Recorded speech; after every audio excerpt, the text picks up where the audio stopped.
Hello and welcome to the Business of the Business podcast. I am your co-host, JP John Paz from the Two Man Power Trip. Of course, joining me is the financial wrestling genius himself, Mr. Lavie Margolin. Lavie, how you doing today, sir? I'm doing good, John. For episode 224, I'm in a suit and tie, so jazz it up a little bit. I love it. I love it. You're all dressed up for this. What is going on? Maybe you're dressed up for TKO. What is going on in the world of TKO? It seems like boxing takeover.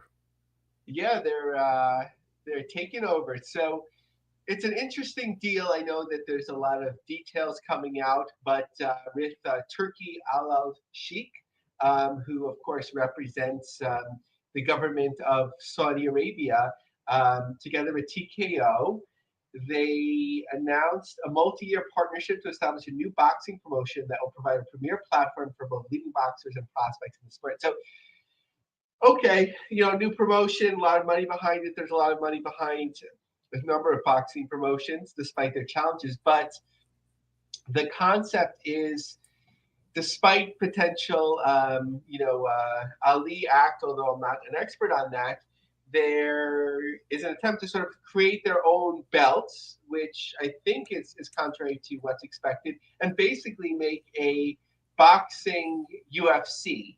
TKO is set to benefit from at least $10 million from it, but they'll have, I believe, equity in the promotion, and depending on how much money Saudi Arabia wants to invest, they could basically take over the sport. Interesting. And Dana White and Nick Khan from WWE are going to be involved. Obviously, Mark Shapiro, the president and COO of TKO as well. But interesting, the little WB, little bit of UFC. And obviously, Dana White has a big background in boxing. Dana White and Nick Khan is obviously a known and proven moneymaker.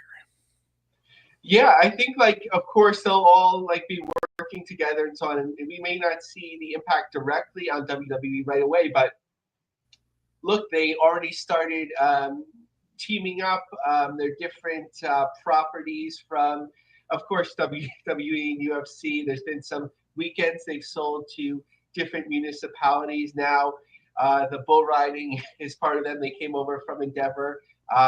The on location services, where I'm not sure, John, if you saw this, I think it's like $7,000 per person for a suite at WrestleMania, and Hulk Hogan will come to visit you. Um, and Yes. now you could have boxing in there.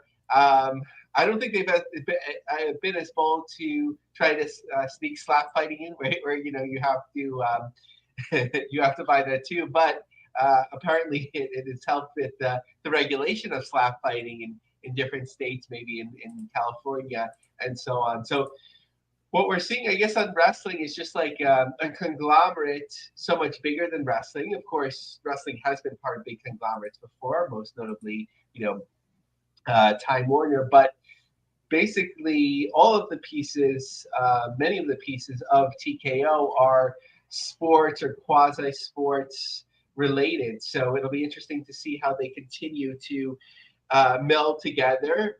If there's further alignment in terms of like marketing, it also gives them more leverage in terms of events, right? Like at the beginning, there are not so many boxing events yet planned, but if things get in motion and they are the boxing promotion of record all around the world, then you can have leverage for booking live events, and certainly the WWE brand will benefit from that too. Man, it's crazy like to see the PBR team up. Like it just seems like, man, they just go places and they take over. Like we were talking about last week, they're going to go down to, I believe it was Kansas City, doing a takeover. It just seems like there's going to be more and more of that, and then you throw boxing in, and like you said, maybe even the slap fighting. Maybe throw that in. They are taking over the world. Which sport do you think crosses over the best with wrestling? You personally, do you think it's MMA? Do you think it could be boxing? So yeah, so I ran a small poll on this, and like you mentioned, on MMA came out on top. But I do agree that it's MMA. I think people used to always think about boxing, especially pre '93 or even into '93. But because it's violent, one against one, generally, and so on. But the fans are different. There's a crossover. I've had my interest in boxing on and off at different points. John, are you a big boxing guy? Used to be, but not so much anymore. I don't know. I just kind of lost interest. I felt like I don't know, the charisma of the fighters maybe not as where it could be. I like Mayweather, but I would like to like when I would watch him, I would root for him to lose most of the time. So it's like they missing that good heel element almost, and obviously huge Tyson guy. I used to love watching the Tyson fights, even Holyfield. Interesting. It's just nobody is really kind of grabs me. There is still some decent guys that I'm interested in. Like I just like when Joshua Wilder or Tyson Fury is knocking somebody out, but even still, then I'm not as interested in boxing as I once was. So I think one of the issues is also it's like harder to break through like with so many belts, which I don't know why AEW hasn't learned that lesson. Maybe they'll be doing a little bit of consolidation there, but like whenever somebody gets some momentum and they're like, oh, okay, they just unified this belt and they have like 3 of the 5 belts, then there'll be a mandatory defense and then they lose the belt. So although it's not, some boxers can make huge paydays. I don't know if ultimately TKO takes over the sport, if that'd be possible anymore, unless you're already a huge star.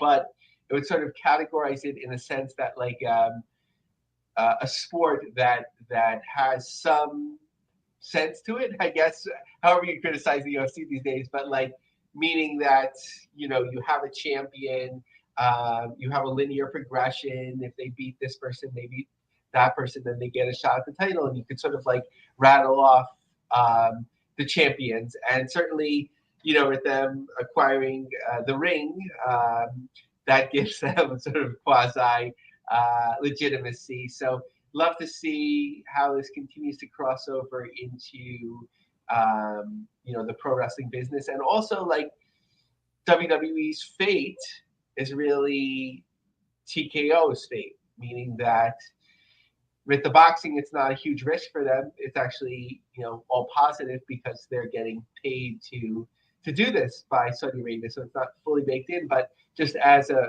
company has so many parts, if it experiences trouble, it's not always on the wrestling side. So we have to think broader about business. This is something, of course, that we looked at for many years with Ring of Honor's place in Sinclair. And then as the Sinclair struggled, Ring of Honor was an asset that they could sell. What is the latest on IWTV? I feel like we haven't talked about IWTV in a minute. Yeah, it's been quite a while. I'm sure we touched upon it with Beyond and so on, but like not in a major way since like that 3-part lawsuit as we went through it with GCW. But the founder, Gerard Durling of IWTV, originally I think Powerbomb.tv, choice paralysis is a real problem in OTT streaming. What we've come to realize at IWTV is that sometimes wrestling fans just don't know what to watch or where to start. Last night, we launched our answers to that very problem. If you've ever wanted to check out independent wrestling but didn't know where to start, this is it. IWTV 123 is a 24/7 channel that showcases the early careers of top stars like Cody Rhodes, Kevin Steen, Seth Rollins, Rhea Ripley, and many, many more. Shout out to everyone behind the scenes. So a little bit more from their official press release. 24/7 streaming channel premiered on March 1st. The channel features current content from promotions like Dreamwave Beyond, CZW, HGO, and ICW. Makes it easier than ever for subscribers to find something great to watch, eliminating the hassle of choice paralysis for the simple as 1, 2, 3. Okay, I was wondering what the 1, 2, 3 was. So yeah, I haven't clicked to stream, but I'm assuming it's not behind the paywall. This is sort of like an engagement teaser for subscribing to IWTV. It's a smart initial step to me. People just don't talk about IWTV as much anymore. I feel like since the GCW lawsuit, I know that is a while ago, but like they lost a lot of their cachet and they lost, their what seemed to be their top drawing promotion or promotion with the most interest in it, and maybe like some fan respect or however you would describe that. But good to have a teaser, but really the use of a channel like this that would make the most sense would be distributing it, right? Like if you could get on some of those platforms for streaming. We know that, when Pluto had its own wrestling channel, internally it didn't last. They just have the bigger brand. So I don't know how many of these streaming platforms are looking for independent wrestling streaming. But it's something certainly we're trying, because if you put that out there, then maybe you put people to the paid. When it's on your website, they sort of have to know about you, to find their way there. And I'm wondering, like with Dreamwave Beyond, CZW, HO, and ICW No Holds Barred, if it's sort of like, well, we're not making money from this. I don't know if there's ads yet or whatever. But like, if we can get this going, then more people will watch you on the paid version, and then you'll get that cut of that. So I don't know if they worked out, a straight monetary deal with them, or just sort of like best practices to grow everything together. What is going on in New Japan Pro Wrestling? Well, John, so I didn't have this in the notes, but did you see that their ring broke? No, I didn't see that. No. They had to cancel a show in Carkin Hall because one of the four metal poles, right, like at the corners, it basically eroded, or however you describe it, like it kind of collapsed into itself. Wow, crazy. Yeah, which is pretty crazy. Like, I guess, you just keep setting it up and you're like, it's good, you don't think about it. But what's his name? I think the son of 911, right? Like who's a GCW wrestler, right? Like I think his job is actually like he's a welder. So if only they'd have booked him, right? I guess they would need the welding tools too, but it's a unique skill set and helpful for pro wrestling to have. But that's an aside. Hopefully it's not a sign of an eroding New Japan wrestling, but we're looking at the American side here, and the rings should be fine. So Windy City Riot, they moved 141 tickets since last time, so continued good progression. Still more than a month out, 3,192 tickets. In Ontario, California, in May, not yet looking so great, but of course, 3 months out, 689 tickets distributed. So a little bit of junk science, just more for fun. We've touched on this every once in a while. So Eventbrite, every once in a while, like they'll share. I haven't seen it on GCW yet, but I've seen it for TNA, and now I'm going to reflect on New Japan. They'll share how many total tickets have been sold on that particular company's platform, which is fun for stats because you take the total and you divide it by the total number of events just to get a sense of how many per event. So New Japan has hosted 14,000 people for its 47 events, in American-based Eventbrite shows for 297 people per event. What does this really mean? Not much. These are New Japan Academy shows, meet and greets, press conference tickets, whatever it may be, but it's just a fun little stat that we don't always have. Speaking about Academy shows, they do have another one coming up. They don't have them too often, so the next one is March 22nd.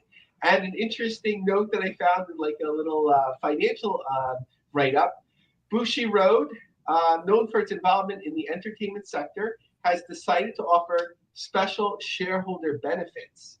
The company announced it will invite 400 shareholders who own 100 or more shares as of the end of last year to attend New Japan events through a lottery system. And 200 shareholders will also be invited to one of their other entertainment platforms, Review Starlight. So kind of a cool benefit there for shareholders, and depending on how many tickets they're giving out, a way to fill any empty seats. Man, crazy stuff. What is going on with TNA? Is Len Asper, is he buying stuff? What's going on with TNA Wrestling right now? So this is a personal purchase of Len Asper, but it's notable because it's in sports. So I think we could start seeing some crossover either locally or in other ways with TNA, which would make sense. I think we'll potentially see a crossover very soon. I'll explain in a moment. But the Canadian Elite Basketball League, to which I'll admit I was not aware of before, announced Tuesday that Asper has purchased the Brampton Honey Badgers. The team was formerly owned by the league. Following the franchise's second season after relocating to Brampton from Hamilton, Asper's leadership and guidance will aim to elevate the organization to new heights on the court and local community. With a lifelong history of playing, investing in, producing, broadcasting, and consuming sports, I had looked at dozens of opportunities for direct ownership on so many levels, ranging from the sport of basketball, the league itself, the ownership and management, the amazing city of Brampton, and Anthem's pre-existing relationship with the league. Everything pointed to this being an opportunity to do well and to do good. Okay, so let's see here. Leonard Asper is a terrific addition to CEBL. We're fortunate to add another high-profile team owner and so on. But most immediately, and probably coincidentally, right, because, when an ownership comes up, you can't time it exactly, but TNA is having a taping in Brampton on May 23rd and 24th, which already had been announced prior to this. So it's certainly an opportunity. I don't know when the team plays, but if it's in advance of this, they could certainly promote the TNA Impact. And for TNA Impact, I think they should do a good attendance here. You could promote the basketball. So there's opportunities there. So we may start seeing more events centering around Brampton for TNA. So something to watch. Now, Chavo Guerrero Jr. is booked in El Paso, which is a smart move because, we already know that their attendance was looking really good, although we don't know the number besides, the modest several hundred seats that are on the floor that are sold out. But we do know that it's looking good. Tommy Dreamer tweeted out that it's an attendance record. So to bring in a local, known star may bring other people to the show. And it's just smart business to continue investing in that. So just looking at their upcoming schedule. So El Paso, like we just talked about, March 14th and 15th. St. Joseph, Missouri, the March 28th and 29th. Vegas for the WrestleMania weekend show, April 17th. LA for Rebellion, April 27th. Really curious about that. Irvine, California on May 1st and 2nd. We talked about Brampton on May 23rd and 24th, and then Slammiversary. So following the wrestler appearances at UBS Arena, we haven't seen too much ticket movement since then. It continues to be under 100 a week after getting off to a very good start, relatively so. I know relatively for TNA, maybe relatively not so great for such a huge building, but they knew what they were getting into. Tickets distributed 2,279 as per WrestleTix, with 75 tickets moved over the last week. What about the Tommy Dreamer saying that they're going to break the 2-day attendance record? Is that possible? Is that legit? Is that really something that could be broken? I think it's certainly possible because if El Paso, right, like if you're saying a 2-day, so I don't know, like, are you only counting the 2 days, right? Like when they did in Houston, what was it, 9,000 tickets years ago? Like that was just one day. So like Yep. 2 days, I guess, in a row. What's the total within that, if that makes sense? But here we knew it was over 2,000 a couple of weeks ago, as was reported by PW Insider. So, and it seems like they're doing pretty good on the second day as well, though we're not sure what that is. So I think that for a 2-day taping, that they probably will break the record. So really, I'm curious about that. What is the latest with NWA, National Wrestling Alliance? Seems like some big stars coming into town. Yeah, so the biggest surprise there is that under the Nick Khan, Paul Levesque regime, TKO, they're working more with other promotions. What was it, years ago we had heard Billy Corgan had conversations with WWE about being on WWE Network and so on, but Natalia is probably of her own interest, sort of like being a Ronin a little bit. She's going to NWA for the Crockett Cup, which we'll come back to in a second. She's going to be doing blood sport under the GCW banner. So, relationships are happening. None more formally announced, at least, than TNA. But NWA just announced on Busted Open Radio the Crockett Cup returns May 17th, 2300 Arena. If the most prestigious tag team tournament isn't enough, WWE Superstar Natalia will be competing in NWA Reign. Billy Corgan wrote, "It's real people, WWE working with NWA," and so on. So NWA certainly needed something, and this can't hurt them. In more positive news, looked like a pretty small school from the pictures, but you take the win. NWA again sold out, like in Freeport, Long Island. I think last time they were either in Long Island or in the Queens, Long Island border. So whoever's promoting these shows that they call New York City area, which is kind of broadly applied, they're working. So something to keep looking at on a smaller level. Dothan, Alabama, March 22nd. It looks like there's been some good movement since the last time we looked. They needed it. And just notable that the local press and local media is starting to cover it more, which they've been working very closely hand in hand with them. WTVY had both an article and a news feature, and WDHN. I assume that they're going to be, on most of the local stations and media outlets, and that's really what they need to do.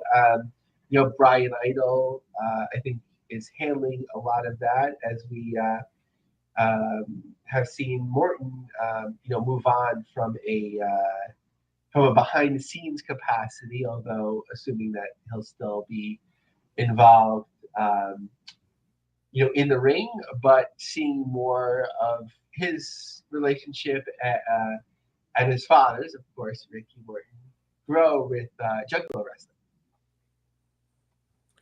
What is going on with GCW? I feel like they were making some big moves and some big announcements, including a big baseball announcement. Yeah, so just ahead of that, something that's sort of like our own inside baseball, John. Some of our greatest friends on the podcast, not to leave out, Kevin Kleinrock or anyone like that, but just among some of our greatest friends on the podcast, Brett Lauderdale and Adrian Gomez of Middle Kingdom Wrestling. The stars aligned and they got together in Phoenix, Arizona.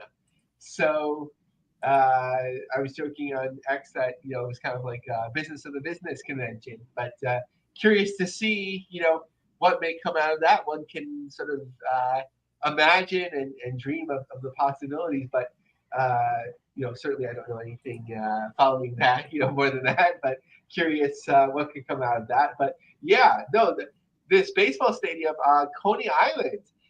So this is what had been known as MCU Park, and even another name, is now Maimonides Park, affiliated with the hospital. Where the Brooklyn Cyclones play, GCW is coming there. So that was, TNA for like 4 years, and for a while it was like one of their best attendances, 4,500. Yeah. Yep. And then Ring of Honor was there. I think the last year that was when NXT ran the show in Barclays Center.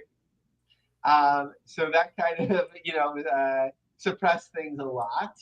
Now, I couldn't find a record of it, but I think the first year, one of the early years TNA ran a show, it was actually like a more traditional independent wrestling show. I know it doesn't matter that much, but just sort of like in terms of history. But I think this is a huge opportunity for GCW. It's sort of like certainly a mainstream type of like become part of the fabric of things. Like, I think the American Dreams Mall show helped a lot with getting something like this, where they could do something very mainstream with a known entity that's very family friendly, where they're reliable and it's consistent and so on. So huge opportunity for them. I think what you want to, I don't know how this all works, if they're just renting it, if it's a sold show, if it's collaborative, hopefully we can get Brett on before. I mean, it's a while, so I think we'll have a shot get Brett on before this to learn all that we possibly can that can be shared. Um, but John, I think for something like this, you really have to get the mainstream names, at least to be involved. So because you want that casual fan to be like, oh yeah, I've heard of them, like a Kurt Angle appearance or you know. I know I'm saying Zack Ryder, but I don't mean offense by that. But to wrestle, names, basically names to supplement your talent. I don't know if GCW's ever booked Rob Van Dam, but that sort of thing to draw because yes, I think the New York, New Jersey GCW fans will be very curious about this, but you need a little bit more. And for some, depending where you're coming from, it's kind of way the hell out there. I love going there. I've been to a couple Cyclones games. The timing with the wrestling shows never worked out, but it's a lot of fun. And I think it'll work out well. The real test will be like, do they return for the following year? Man, I remember going to a TNA event. God, it was like 12 years ago, 13 years ago. Sting versus Bully Ray. They sold well over 3,000, 4,000 tickets for the show. It was pretty good. Austin Aries against Bobby Roode. AJ Styles versus Jeff Hardy. It was quite a packed card there at Cyclones Park. TNA, used to be able to put on some pretty damn awesome shows over there. Oh wow! I did not realize that you had been. Now I came across an interesting article last night in my quick research, and somebody it was like it was one of the TNA shows. I don't know what year, and they were kind of dim on it. They said like TNA was being basically like too greedy. Like they sold way too many backstage passes. The intermission was 45 minutes. Did you experience any of that, or was it a different feel? I don't know about all that. It seemed like it was pretty well organized. I didn't think the intermission was too long. I felt like the show was actually kind of not short, but like perfect timing. I felt like it was a great night out. More fans were there than I was kind of expecting too. I thought it was pretty damn good. My experience with it anyway was great. Yeah, this might have been like from like maybe their last year doing it, and like as there was less fans, they're like, okay, well, let's like get more revenue there. So a shame that they lost that opportunity, but Ring of Honor picked it up well for a few years. But Ring of Honor, especially at that time, didn't have that mainstream appeal. Maybe the last year Cody was passing through, but obviously he was at a very different level at the time, so building himself up, for the future. Now So it's. GCW will. Sorry, John. I was just going to ask you. So is Janela versus Sabu on or off? Yeah, so John, I don't know if he was working you. No, like I think Janelle is injured, but they're gonna like probably what I'd imagine is like right. This is one of the biggest opportunities of his career to date. So it turned into an angle. He was going to award the. I don't know if he gave it to him or not. Maybe someone missed the second time the opportunity to be in the Hall of Fame or whatever. But whatever happened, Janela was bloodied up by Sabu, and the match is now on. So from their marquee standpoint, that's on, and it kind of makes sense upon reflection because GCW wasn't getting ahead of it and saying that that Janela wouldn't be on the show and that the show wouldn't be on. So now it just makes more sense. So they will be back in LA as expected, May 3rd.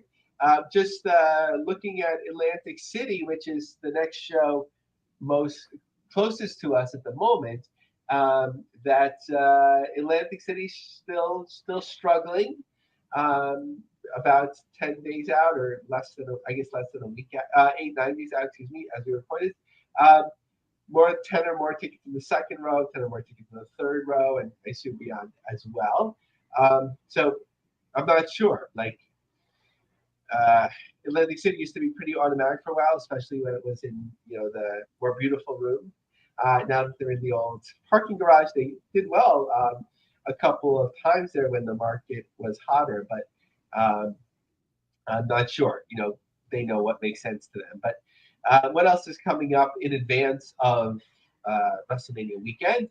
March 29th in Chicago, March 30th in Sauget, April 6th in Chester, Pennsylvania, and then skip ahead after WrestleMania weekend. So then there are May 3rd in Los Angeles, Joppa, Maryland on May 17th, Little Rock on June 20th,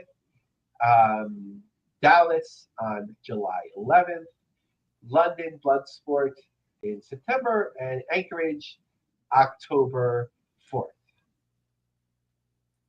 As far as Maccabee Mania is concerned, our buddy Jeff Buchan's, how did that show go down? A little bit of team up with ISPW as well. Yeah, so it looks like a win all around. This article, I think, is Jewish philanthropy or Jewish e-philanthropy, which I didn't realize, the worlds are crossing over in terms of where I'd be getting content for the show, but whatever works. Last Sunday's event, Maccabee Mania 3, was held in Livingston High School, the same location as the second event, featuring most of the living performers from the first two. In the main event, the 67-year-old one-time Wonder Kid made his final wrestling appearance. I like the article writers like Moxie defending his never defended championship against Crowbar, with all proceeds going to the Maccabee Games. Like the original, it went off with many hitches plus several glitches. The YouTube live stream, which was hosted by Wrestling with Regret, garnered 18,000 views. I guess sort of like when it just ended, they looked. I'm not sure how they were monitoring that. Had audio issues aplenty with echo from the ring mic, wavering in and out, and so on. For my note, like I wouldn't, what would you expect, right? Like it's Right. it's a fundraiser, it's a light show, it's a fun show, whatever it may be. Even though between 250 and 300 people attended the show, the main camera was focused on the one set of bleachers where barely anyone was sitting. But really, the key is, was it a success? So according to the report, it was. It did a $45,000 gross with $25,000 after expenses going to the Maccabee Games. Nice. Good job, Jeff Buchan's former guest and Maccabee Mania. Great job, guys. Kudos to them. We need As a for four, John. It's too yes, early. We need someone either to take over the mask or Jeff to come out of retirement. you need that belt. That's what you need. You want that Oh, belt. that's true. Jeff, if you're listening and you want to make more money for the Maccabee Games, if you're willing to part with that belt, let us know the price. Now, what's going on with Reality of Wrestling, ROW? Because I feel like they're adding more shows to the docket. Yeah, it took me a while to sort of understand what was going on here. I'm still not exactly sure, so let's go through it. I mean, it's not super complicated, but okay. ROW announced the expansion of its programming as one of the premier television production wrestling companies in the U.S. The company will launch 3 new television programs, further solidifying its status as a top-tier promotion for ROW Nation and wrestling audiences worldwide. So the first thing that I believe what they mean by the 3 is that the one that they currently have is being renamed. The long-running weekly episodic television show known as Reality of Wrestling since 2012 will be rebranded as Reality of Wrestling Platinum, highlight the prestige and legacy built through ROW's history. Platinum will continue to be led by Brad Gilmore, analyst Chris Russo, and commentator Carolina Teague. In addition to the flagship show, ROW will debut Reality of Wrestling Glory, an all-new program featuring its own distinct characters and storylines. ROW Glory will be broadcast exclusively on ROW's YouTube channel with nearly 1 million subscribers. The show will be hosted by wrestling historian Kirby Carrion as the lead play-by-play, with Sammy Kiss providing color analysis. Lastly, ROW Up will serve as a showcase for brand new students training at the esteemed ROW School. ROW Up will be available exclusively to subscribers of the YouTube channel, giving channel members a first look at rising talent before they advance to the Glory or Platinum stage. Booker T and Sharmell Huffman released a joint statement on the expansion, expressing their excitement about continuing to develop the next generation of wrestling stars. We are incredibly proud to create new platforms that give young talent the opportunity to grow and shine. Reality of Wrestling is different from everywhere else, added ROW director Kevin Bernhardt. We continually push not only our talent, but also ourselves to be bigger and better.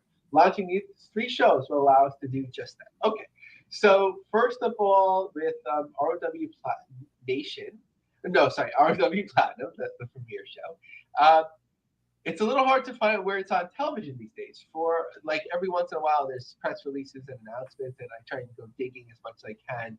Um, for a while, they were on multiple stations in Texas, and then they had um, fairly wide distribution over the diginets and low power TV stations that stations like or promotions like Championship Wrestling from Hollywood and OVW utilize.